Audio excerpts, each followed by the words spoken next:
wassalatu wassalamu ala rasulillah sallallahu alayhi wasallam.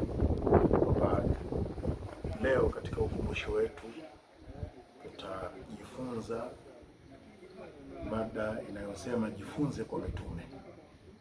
Maana sisi tunatakiwa tujifunze kwa waliotangulia, hasa mitume waliotumwa kwa Mwenyezi Mungu Subhanahu wa Ta'ala.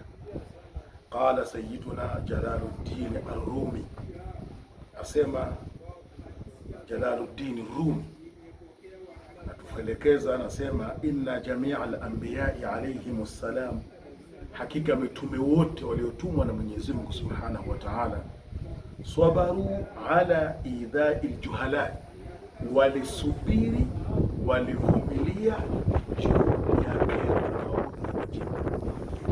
ya na wewe ndugu yangu unatakiwa kuishi katika utaratibu wa kuwavumilia watu wajinga. Mtu asiyefahamu anaweza akakuvunjia adabu, anaweza akakuvunjia heshima yako. Wewe jifunze kumvumilia.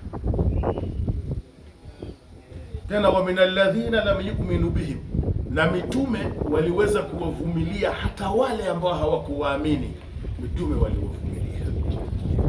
Watahamalu ta'dhibahu, na mitume walivumilia hata kule pia kuwaadhibu kwao. Mitume waliadhibiwa na watu, lakini walivumilia.